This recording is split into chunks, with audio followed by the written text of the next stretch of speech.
John Oliver told us yesterday that he would want his real friends to tell him if he's being an asshole, and definitely if he's committing a fucking war crime. His quote. Well, John, in the name of friendship, you're being an asshole. And you're violating whatever the Fourth Geneva Convention of Comedy is. Time and time again yesterday you said that Palestinians are suffering more than the Israelis. Some things are pretty simple, you said. One side is suffering much more. Wow. Some powerful analysis there, John. It just raises one question. What does the amount of suffering have to do with the justice of a cause? The answer is precisely nothing. For example, 5.3 million Nazi soldiers died in World War II, while mere 384 British soldiers died. Now, one side suffered much, much more. Spoiler alert. The side that suffered more, aka the Nazis, was also the side which was wrong. You also pointed out another difference between Israel and the Palestinians. Both sides are firing rockets, but one side has one of the most advanced militaries in the world, you said. Again, some pretty sophisticated analysis coming from you. But it begs another question, John. What does the power have to do with being right or wrong?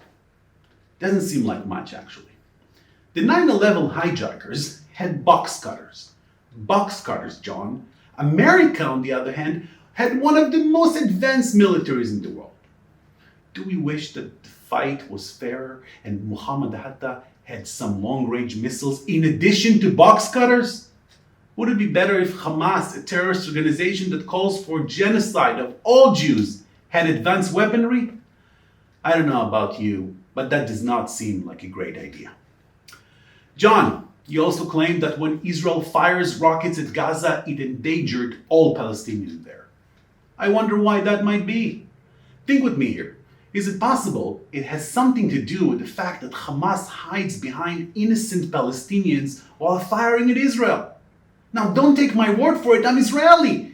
But Hamas Interior Minister Fatih Hamed bragged that Palestinians, women, children make the best human shields. I guess that's also why Hamas put its headquarters in the last war in the Shifa hospital.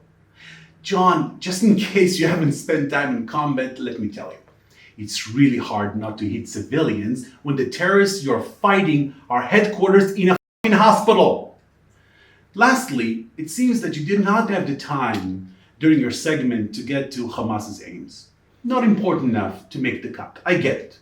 Well, it turns out, though, that understanding someone's aims is actually the most important thing. So I've got a recommendation for you. The next guest on your show should be Ahmed Bahar. Obviously, you know, he's the deputy speaker of the parliament in Gaza. Yeah, that guy. Perhaps you can ask him why Hamas calls for genocide of all Jews. You can ask him what he meant when he said, Allah, take hold of the Jews and their allies. Allah, take hold of the Americans and their allies. Count them and kill them to the last one. Don't leave even one. Generous. It may sound like I'm disagreeing with you, John. Well, actually, I'm not. You got one very important thing right. There is no symmetry. No symmetry between Israel and Hamas. Israel is democracy, Hamas are dictators. Israel protects the rights of gay, women, and minority. Hamas kills and represses them. Israel calls for peace with its neighbors. Hamas calls for the destruction of Israel. John, you are extremely talented. I loved you as Dick Pence in Love Guru. It's just that usually your comedy is intentional. What you said about Israel yesterday was laughable, but for all the wrong reasons. So keep reading, John. Keep listening. Keep searching. I have no doubt that a smart guy like yourself will eventually figure things out.